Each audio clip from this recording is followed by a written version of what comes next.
New Yorker Rejection. New Yorker Rejection. Hmm. I found this email. So I was going through my emails and I found this email that was interesting because I was putting all that effort into reading all those poems. Well, I put all that effort into writing all those poems. So that was a good couple months of me reading and writing and being in that coffee shop and in Redlands on Orange.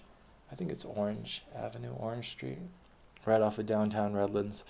Redlands being a small town outside of LA, in between LA and Palm Springs, and wrote all that stuff. And I was like, well, fuck, I'm a writer then.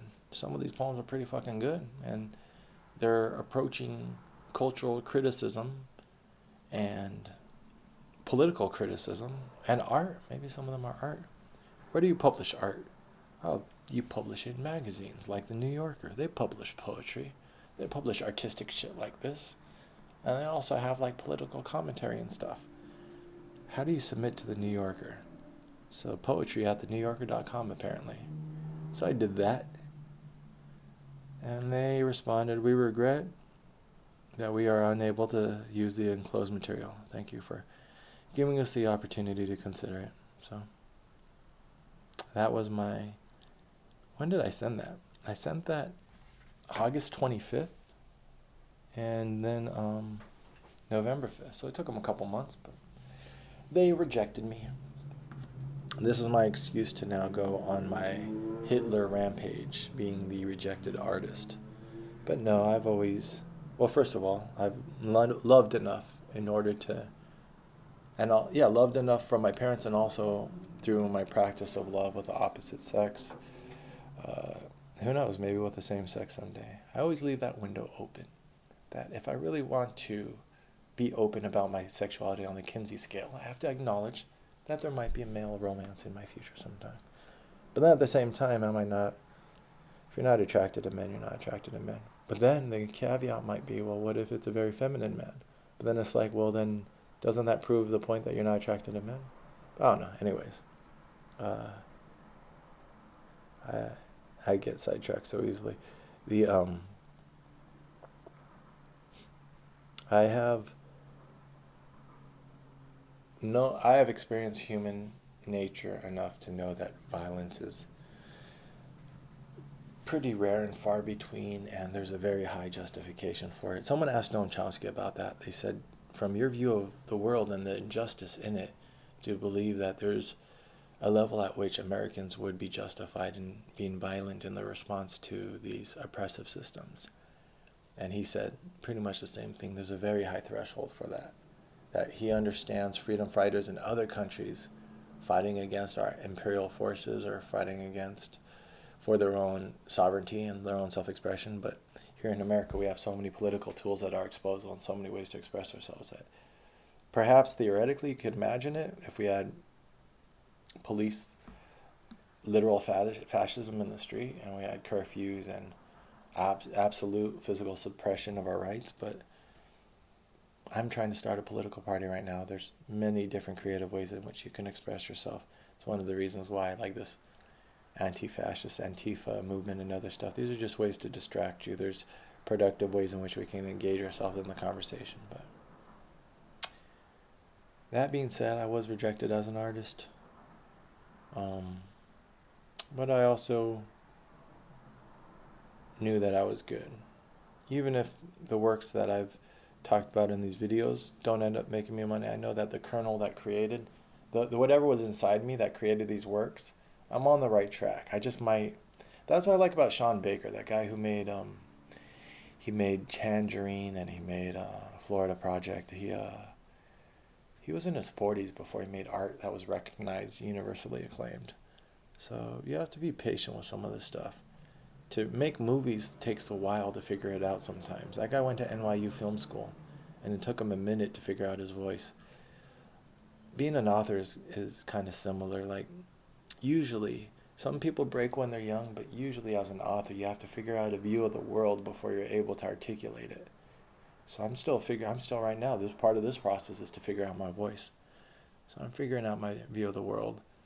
And also, mine might be one of the critic. I might have a talent to understand and articulate aesthetics. I think definitely I have a talent to articulate myself. But does that mean I have a talent for art per se, like poetry? And I make it that I like it for myself. And maybe that doesn't translate into other people liking it. So I can create art for myself, and that could be good enough. And then I could also create criticism for other people, and that might be good enough too. But to be objective, the threshold for art is high for a reason. So it's okay if I don't meet that threshold, but trying, attempting, heals me. And that's where I think the value is. An honest attempt at that threshold of art.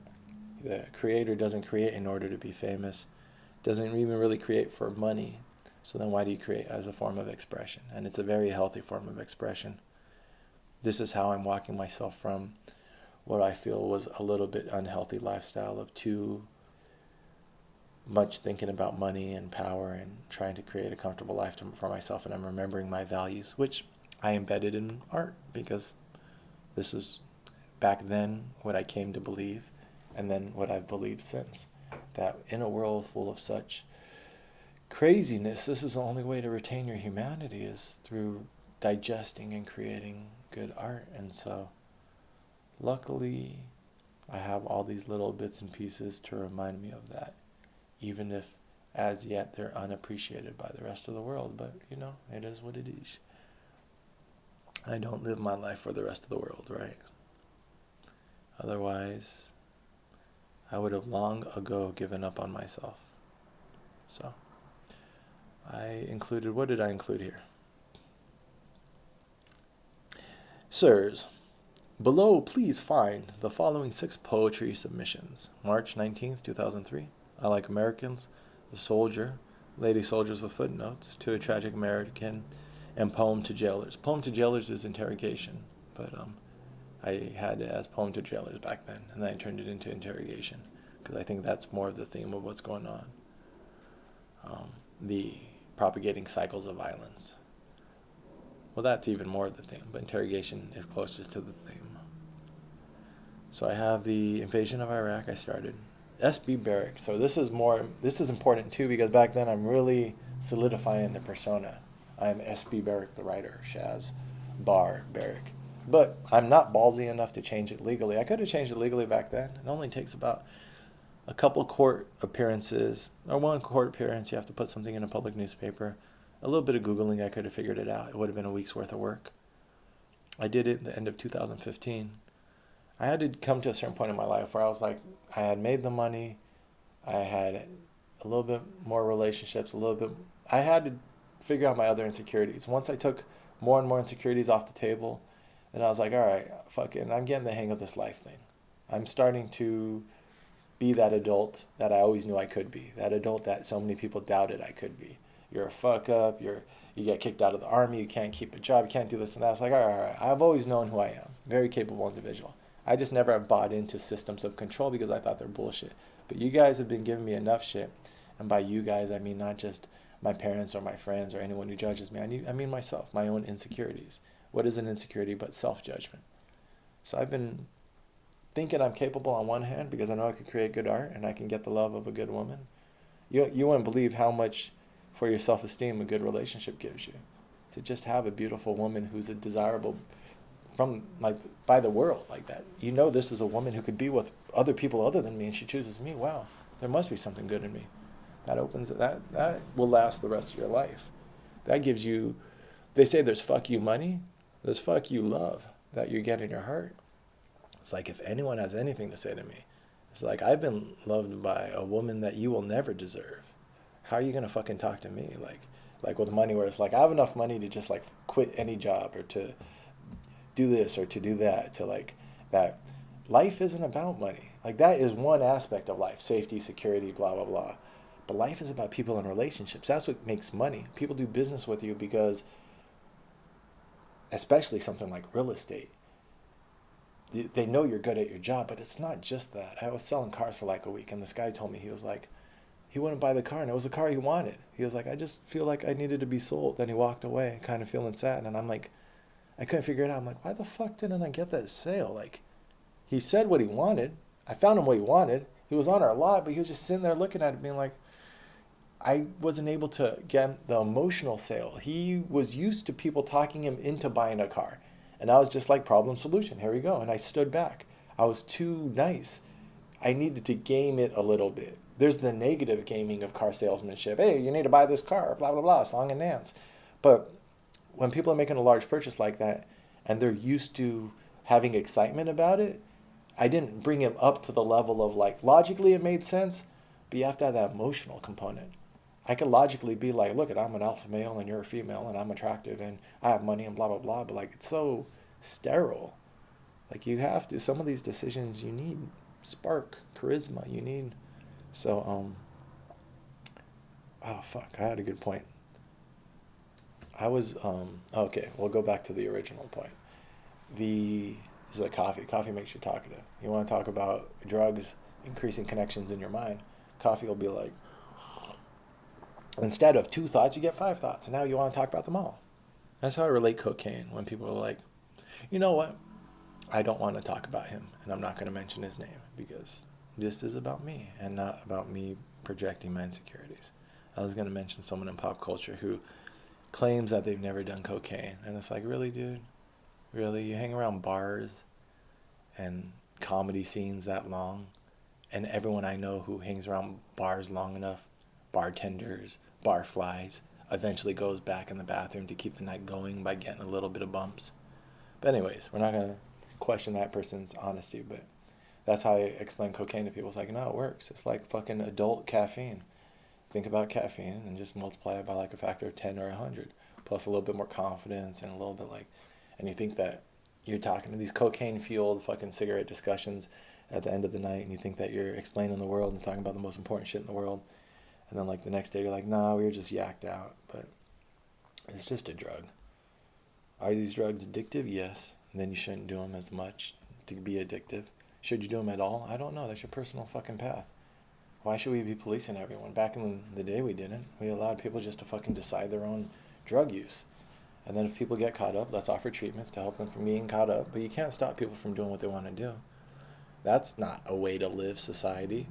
To fucking police people, tell me to put on my seatbelt. What? You're going to give me a ticket if I don't put on my seatbelt? That's fucking retarded. I can't ride a motorcycle without a helmet. What's your justification for you're protecting me from myself? Maybe you don't want to pay to scrape my brains off the fucking highway. All right, I'll pay $50 a year for a small little bond, which we can pool all that money together. And then if one of us who's riding without a helmet does end up scraping his brains on the highway, you take money out of this collection. This is how insurance deals with the problem. You collect your resources to handle the risk. You have a resource pool for a risk pool for people who want to drive without a helmet. And then if one of us goes to the hospital and we're causing financial loss to society, you pull out of the risk pool that we pay. I would pay money. Well, I don't know. I would probably wear a helmet because it's pretty stupid to ride without one.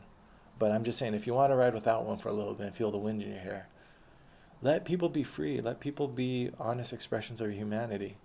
As technology empowers us to be more and more that way, this concept of trying to control us from the top down is becoming less and less defensible. And we're going to have to strip away more and more of our rights in order to justify it. And we're going to come up with what we have now, which is really funny expressions of little fucking follower human beings who don't think for themselves and who just believe in authority to tell us what sex we are and what political beliefs we should have and what is right and what's wrong. And we lose the ability to be independent, free, thinking, creative, expressive individuals. Isn't that ironic? I don't know. Why am I talking about this? What were we originally talking about? Fuck. That was a very good point that I lost here. I just looked at this and I was like, we were talking about poetry. I was trying to explain. Did I feel insulted by this? The editors of the New Yorker for rejecting me? No, I didn't. Because I thought I was smarter than them. And I thought that, well, that's arrogance and ego. But not only that, I'd read enough about the canon and history, and I'd put the hard work in to create my own view of the world and my own narrative of history. And I had learned enough to recognize the bullshit in society at a fundamental, basic structural level. from the narratives we tell ourselves all the way to World War II. It's like, oh shit, all of America from its founding is bullshit. And not just slaves are 3/5 of a person, but like little factoids like, well, anyway, so the World War II Hitler myth, like, wow, it was, the fix was in from the beginning of the war. And then after the war, we hired the fucking Nazi intelligence to help us fund the CIA. Wow, the CIA was founded by Wall Street lawyers who then fucking invaded countries for their cronies on Wall Street, the United Fruit Company and these others. Once you see how it started, then your question is logically, well, did we ever change from that? Did we ever stop becoming an empire just for corporate profit? No. And that's the definition of fascism. So was World War II a war against fascism? Or was World War II a war between fascist states and America is just the fascist state who gained hegemony over the world? If we're objective and we step back and look at the larger view of history, that is the reality that makes the most sense. That World War II was not a war to end fascism, it was a war between fascist states, and America just happens to be the fascist state who won hegemony over the world. And that's why our corporations use our civilian population as a buffer narrative and put it constantly in harm's way as they perform these acts of aggression around the world in order to go after natural resources and spheres of influence.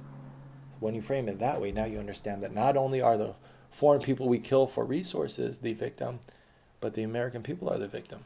Because these people, by committing these atrocities in our name, are no better than the terrorists who use human shields when they bomb from a civilian enclave. So if we look at Syria right now, and they say these terrorists are terrible because they're hiding among the civilians and they're using them as human shields, or they say the Palestinians are terrible, they're living among the civilians. Well, what the fuck are these corporations doing? Making money off of American empire, but who's suffering the consequences? They're not bombing GE headquarters. They're fucking bombing civilians. American civilians are suffering the consequence of American corporate greed. American corporate greed is privatizing the profits of empire and socializing the costs. That is a pattern that makes sense and explained in the world. What is terrorism against civilians than the socialized cause of private corporate greed? Who benefits from our wars of aggression? Private corporations. What are the responses to those wars of aggression? Terrorism against civilian populations. So we seem to be getting the ass end of the stick. I don't know if that's a correct term, but these patterns aren't that complicated to unwind. I've done it. I never claimed to be the smartest person in the world, just maybe top 10 percentile. I used to say top 5 percentile after listening to myself talk for a while on these videos, and I'm on like the 60th or 68th or something. I think I have to lower that a little bit. I will become smarter and more mature, but probably top 10th percentile. But yeah, 9 out of 10 people, I'll fight for that top 10%. Maybe after listening to myself talk long enough, I'll lower it to top 20th percentile. But for now, I'm going to claim that I'm the A- or above of society,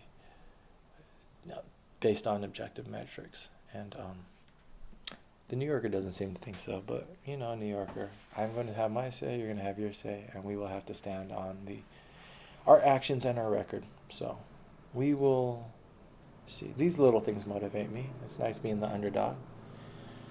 That eventually I will be able to create a brand strong enough to say, well, look at these people didn't love me and blah, blah, blah. Isn't that your best revenge against? I wonder if I should eventually try a relationship with Addie the addict in my life, who's now sober. Well, first of all, she needs more than a year's worth of sobriety. She needs a lot more time in the saddle to make sure that she doesn't fall off the wagon and she doesn't need my interference. God forbid she starts using again. I'd hate for me to be even involved in that. It's like, no, stick with your fucking, she's with a boyfriend now. I don't know if he treats her right. It's not for me to say. He doesn't seem like an overt asshole. He might be a covert asshole. Some guys act fucking awesome as fuck, and they went over the family and friends, and they're still dicks at heart. So, like someone told me in Puerto Rico once, she said, I was trying to defend one of my friends against some dude down there who was being a little bit of a jerk to her. She was like, you need to get out of the relationship. And I was like, oh, he can't act like that to my friend, though. Now I gotta say something. And she was like, what happens when his boys come around? I was like, whatever, I could defend myself, I'm good. And she was just looking at me kind of be like, all right, you really stupid? You're either stupid or you're smart. She gave me one of those looks. Is that when someone who's older looks at you like, all right, are you fucking, you know what you're doing? Or you're just fucking completely like, you're running straight into a wall. And then she said, well, you ain't the, what she said, you ain't the bed they sleeping on. And I was like, what? Because she broke my brain with that one. She was like, you ain't the bed they sleeping on. And I was like, that's wise as fuck. Shit, you got me. Because you got to, that whole like quickly being able to correct yourself. I was like, you know what? I got to remember that. That like, I see my friend ranting to me and being like, blah, blah, blah, he's bad, he's this and that, he's being violent, blah, blah, blah. And I'm trying to put dude on notice, like, yo, I'm not trying to get in your relationship, but you know, that's my friend. You know, like, you can't be too stupid. Like, there's certain lines and shit you don't want to cross one guy to another. And then this local girl who tried to like, because small town shit, she's seen the shit before. Like, you get involved in people's business in small town shit. And before you know it, you have someone and their cousin and their brother after you. So it's like, she's like, yo, just watch what you stick your head in. And I was trying to be like, no, I'm being chivalrous and, you know, I'm trying to do the right thing as a man. And she basically hit me with, you don't know, basically what I took that as, you ain't the bed they sleeping on, is you don't know if she's running her mouth to you to make her man jealous and they're reconciling at night. Like, you don't know if they're making up behind closed doors. You ain't the bed they sleeping on means that there's a whole nother aspect to the relationship which happens behind closed doors. And sometimes the violent relationship from the outside gets resolved through the sex, and there's just passionate individuals who have their blow-ups, but every night they're reconciling, and all you're seeing is the blow-ups from outside because that sexual, physical, I'm not saying that's a healthy pattern, but if you go in and try to help someone who's in one of those cycles, you could get yourself what I realized, and I did. She was right about that one, and I kind of stuck my foot in my mouth and got into shit that I probably shouldn't have gotten into. But that's neither here nor there. That's stories for another time. But sometimes trying to do the right thing, do the noble thing, without taking a step back and seeing that larger picture. And that's where I used to look at Zen Buddhism as a little bit cold, but it might be smarter to step back and see the larger pattern. There are times that we want to step in for people's dignity and safety, and definitely if someone's getting abused in front of you, or if you feel like you could do something to prevent a crime or victimization. I have a friend who she heard the next door neighbors the wife was getting beaten. She heard the screams and the shouts, and she went over there and she was like, where's so and so? And the guy wouldn't let the wife come to the door, and she said, no, I want to see her. And then she called the cops. Was that right? Was that wrong? I don't know, but that's how she lives her life. She was like, I'm not gonna fucking let my neighbor get beat by his husband. I know exactly what the fuck's going on. She went over there. She saw the woman and the fucking bruises and shit, and she stopped it. But now you're involved in that shit, and so just when you do stuff like that, you get involved. And that girl, when she told me, you ain't the bed they sleeping on, was like, she was just letting me know how complicated shit can get without you realizing that you're getting in complicated shit. That shit isn't simple in life. And when you don't have complex relationships, or when you don't have as much life experience, sometimes you feel like, is that what Iraq is? Is that just a bunch of fucking ignorant cowboys trying to conduct war without realizing how complicated it could get?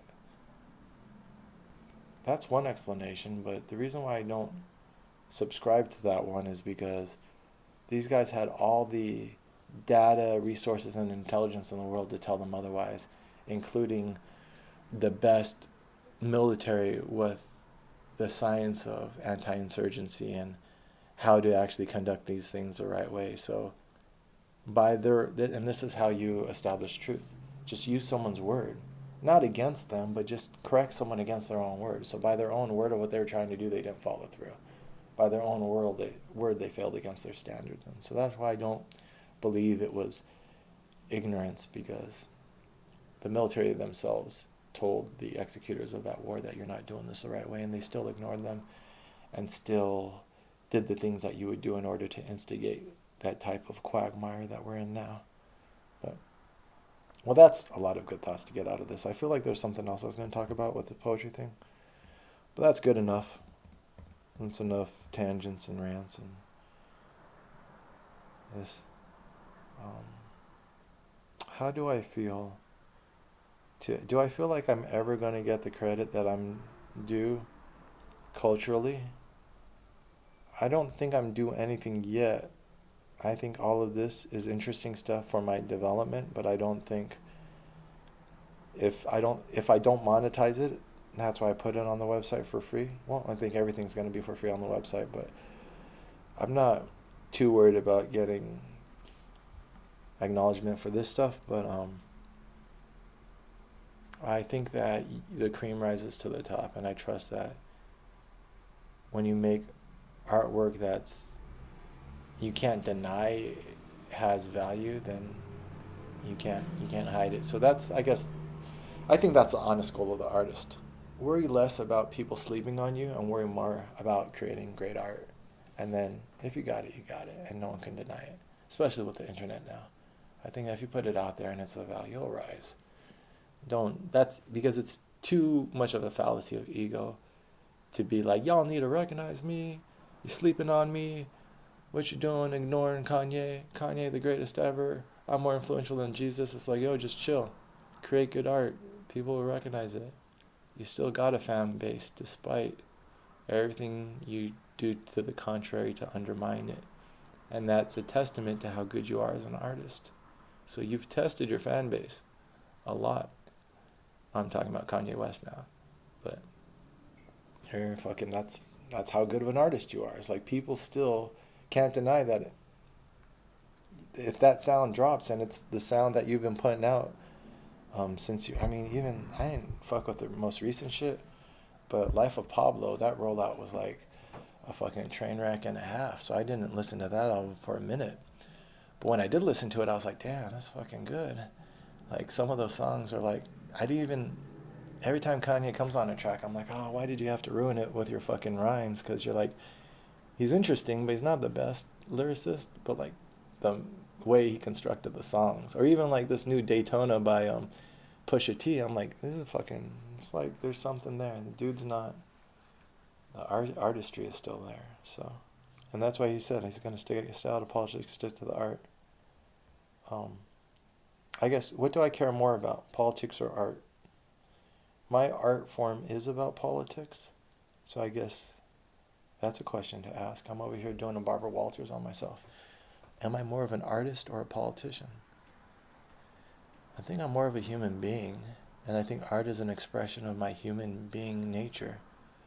So I think I would say politician because that is more of an expression of my human values, which is to lessen the suffering in the world and increase the love. And although art is healing, I have to acknowledge that I might just be a unique individual and my art is mostly for me to heal myself and to express myself. But I don't care enough about what other people think to possibly make art that would translate into popular culture. Also, I might not have the time. I might not have the time or space in my life. But this other stuff, if I looked at where my energy goes, right now I think we need this third political party. And for whatever reason, I need to run for president to prove that it can be done, to open up a lane for other people to do it in the way that I'm going to try to do it.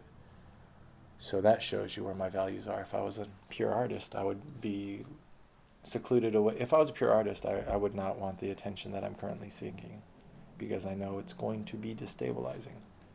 But this is, I think, what has to be done in order to have the conversation we have to have as a society. But I'll always compulsively create art because that's my nature as a human being. So that's why I was kind of like this year looking, reflecting on my art and my actions and who I am. I'm kind of like lining up with being a cultural critic. I think I'm a cultural critic because I seem to thrive off of antagonism and authority, and I like this idea of narratives, and so that's why I like Harold Bloom. What's his name? George Plimpton, the editor, longtime editor of the Paris Review. Those are the personalities I kind of like. I like the scholarship of Harold Bloom, even if I don't like his ideas or his concepts. I respect titans of intellectual prowess, people who read the books. And if I look at what I've been doing in my life, pride myself on fucking doing the heavy lifting intellectually, like digging into nothing is too deep or too esoteric or too above my what I believe is my intellectual capacity. So that might be a prerequisite to be able to do certain types of art, but I don't do it to create the art. I do it to understand the context of the ideas and the human condition. So I think in that sense, the critic is, most of them are artists, I think, because you can't really understand the form if you don't attempt it. So it's good that I write poetry and write other stuff. But I think the critic is an artistic anthropologist. We care more about the context and the overall story. So I think that's, and then the criticism approaches art. So I think I thought about that when I was younger, and that's why I subscribed to the Paris Review and other stuff. And I guess that would tie into, so why did I change my name to Shaz Barbaric? Because I guess that's my perspective on criticism. That I will probably lay claim to be the first modern critic of the digital age. There you go. That is what I wanted out of this New Yorker rejection, is reject me, New Yorker. And then I will in turn reject you and your place in the new era of criticism. Check and mate.